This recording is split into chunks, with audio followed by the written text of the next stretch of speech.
AP cabinet సమావేశం ముగిసింది. ఈ సందర్భంగా బుగ్గన రాజేంద్రనాథ్ సచివాలయంలోని మంత్రుల ఛాంబర్లో ప్రత్యేక పూజలు చేశారు. ఓటా నకౌట్ బడ్జెట్పై ఏపీ కేబినెట్ ఆమోదం తెలిపింది. ఉదయం 11 గంటలకు 2 నిమిషాలకు సభలో బడ్జెట్ను ప్రవేశపెట్టనున్నారు.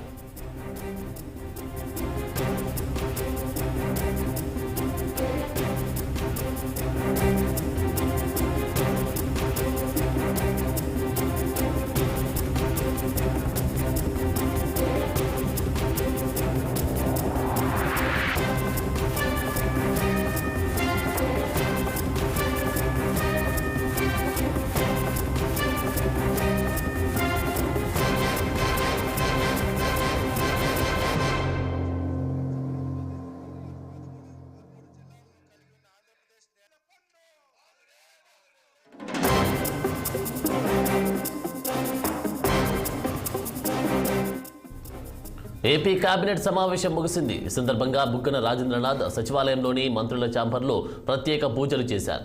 ఓటా నకౌట్ బడ్జెట్పై ఏపీ కేబినెట్ ఆమోదం తెలిపింది. ఉదయం 11 గంటల 2 నిమిషాలకు సభలో బడ్జెట్ను ప్రవేశపెట్టనున్నారు.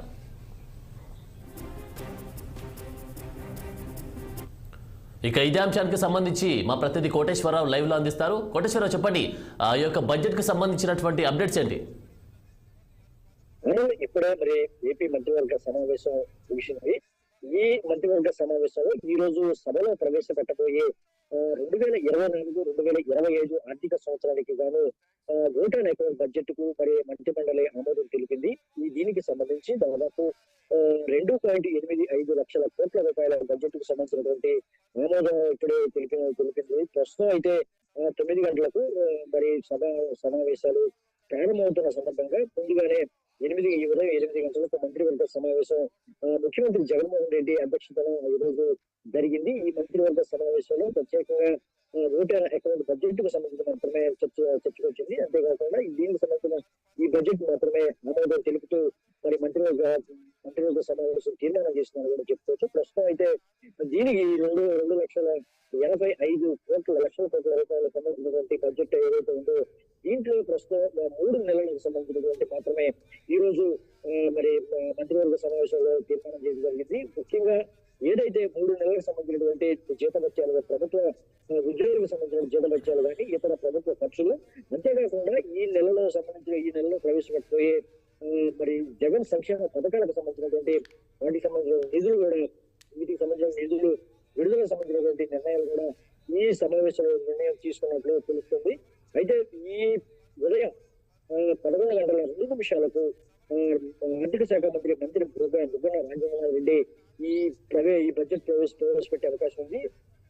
అయితే ఈ బడ్జెట్ లో ప్రయోజనకరమైన పథకాలు కానీ ఇతర అంశాలు కానీ లేకపోతే అట్రాక్టివ్ గా సంబంధించినటువంటి అంశాలు కానీ ఏపీ ఉండకపోవచ్చు. ఎందుకంటే ఓటా అకౌంట్ బడ్జెట్ కేవలం 3 నెలలకే మాత్రమే పరిమితం అవుతుంది కాబట్టి ఎందుకు సంబంధించిన ప్రత్యేకమైనటువంటి అంశాలు ఏవి తోచేస్తుందని కూడా మనకు సమాచారం ఉంటుంది. అంతేకాకుండా ఏదైతే ఈ సంవత్సరం జరగబోయే సార్వత్రిక ఎన్నికల సందర్భంగా ఈ ప్రభుత్వానికి పూర్తి స్థాయిలో బడ్జెట్ ప్రవేశపెట్టే అవకాశం లేదు కాబట్టి 3 నెలల ఓటా అకౌంట్ బడ్జెట్ ప్రవేశపెట్టడం జరుగుతుంది. ఈ రోజు జరిగేటువంటి సమావేశాలు ఈ బడ్జెట్ కు సంబంధించినటువంటి అంశాలను మరి బుగ్గన రాజేంద్రనాథ్ చదివించే అవకాశం ఉంది. అయితే శాసనసభలో మంత్రి బుగ్గన రాజేంద్రనాథ్ ఈ బడ్జెట్ ప్రవేశపెట్టి ఆయన చదువుతుంటే, అయితే మంత్రిమండలిలో ఐటీ శాఖ మంత్రి గుడివాడ అమర్నాథ్ మంత్రిమండలిలో ఈ బడ్జెట్ చదువుతారని కూడా మనకు సమాచారం.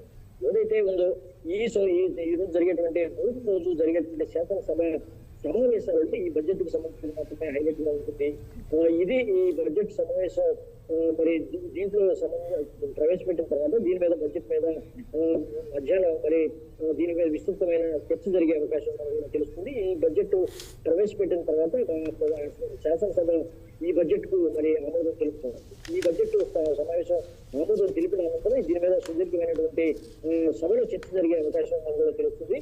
ఏది ఏమైనప్పటికీ ఈ రోజు జరిగేటువంటి మరి కీలకమైనటువంటి ఈ బడ్జెట్ సమావేశం తర్వాత రేపు కూడా ఈ సమావేశాలు జరిగే అవకాశం ఉంది. అయితే నిన్న జరిగినటువంటి సంఘటనలు ఏదైతే టీడీపీకి సభ్యులు ఏదైతే ఉందో పెద్ద ఎత్తున మరి పోడియం తీసుకురావడం, తర్వాత తదితర పరిణామాలు ఆ తర్వాత ఒక రోజుకి టీడీపీ సభ్యులను మొత్తాన్ని సస్పెండ్ చేయడం కూడా జరిగింది. ఈ రోజు అయితే మళ్ళీ టీడీపీ సభ్యులు ఈ సభలో కారణాలు ఈ సభలో మరి బడ్జెట్ సందర్భంగా ఏవేవి పరిణామాలు సంభవిస్తుంటాయో మరికొద్దిసేపట్లోనే మనం చూసే అవకాశం ఉంది. ఇది ఖచ్చితంగా ఈ రోజు బడ్జెట్ ఆమోదం తెలిపిన తర్వాత రేపు కూడా ఈ సమావేశాలు జరగనున్నాయి. దాదాపు 4 రోజుల పాటు జరగాలని ముందుగా నిర్ణయించిన ప్రకారం రేపటితో ఈ సమావేశాలు ముగిసే అవకాశం ఉంది. ఈ రోజు బడ్జెట్ అయితే ప్రధాని ప్రవేశపెట్టి దాని మీద విస్తృతమైన చర్చ జరిగే అవకాశం ఉంది. Thank you Koteswararao.